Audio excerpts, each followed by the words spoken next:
Hi everyone, Comic Reviewer here. This time reviewing on the 2000 film X-Men. Now, as you know, X-Men is a 2000 superhero film that was directed by Bryan Singer, as well as being written by David Hayter.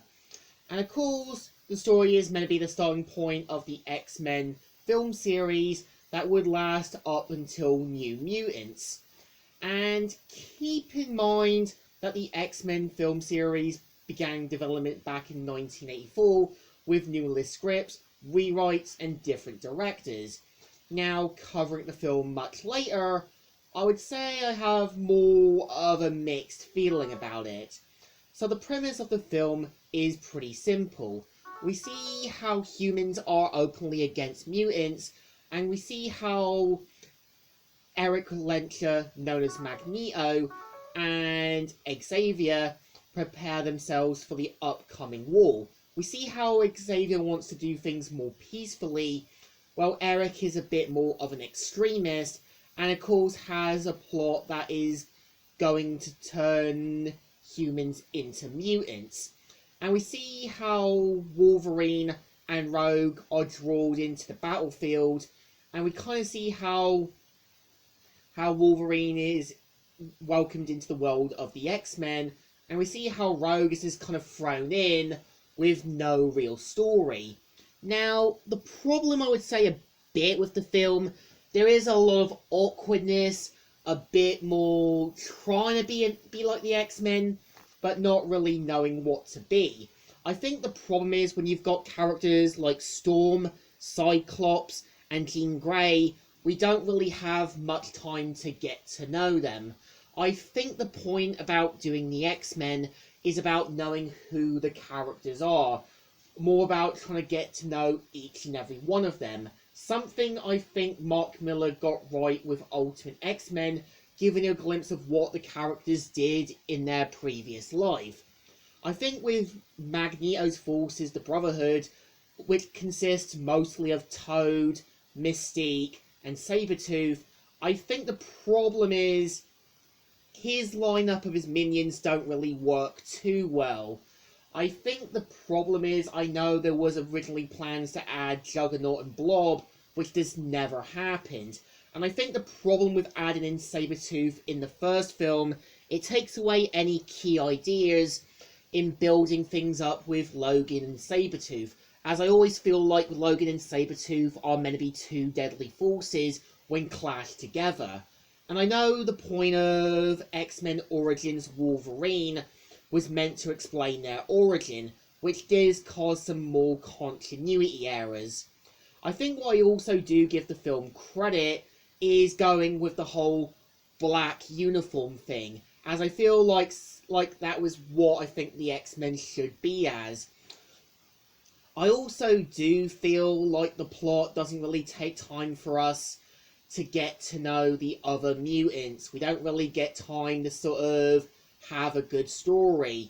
It just feels like it's all thrown together at the last moment. And it feels like Magneto's plot has a good idea, but it just feels wasted. I think what made Ultimate X-Men work, you could kind of tell they wanted to go something big and all out with Magneto. And in the Ultimate comics, Magneto hot-wired the Sentinels and threw them back at Washington, D.C.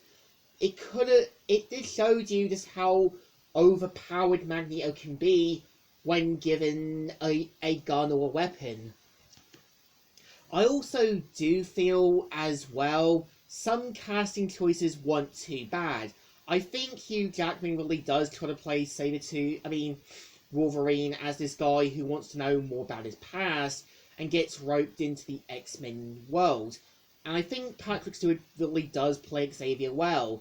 Like, he knows that his dream of mutants and humans living together side by side isn't always going to be there, and sometimes you can't really stop racism, as there are going to be people who blame others for their shortcomings.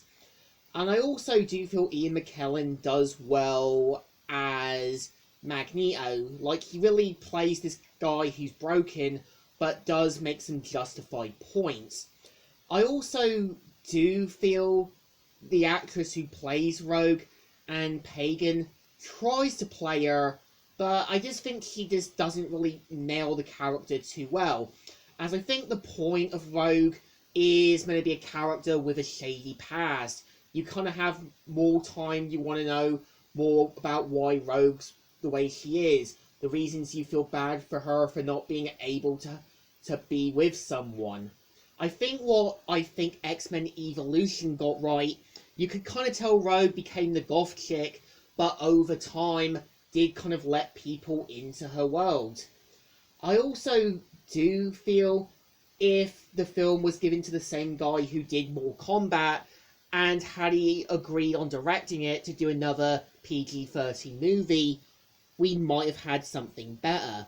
I think a lot of things are thrown into the world of the X-Men, but we don't really have time to process it in, and we don't see the X-Men being built from the ground up. Something I think the Ultimate Comics got right, showing that the team weren't really going to be at their full potential. So I think the X-Men movie definitely deserves a thumbs down. Not the best, not the greatest, but there is some good ideas down there. So, Comic Reviewer here, signing out.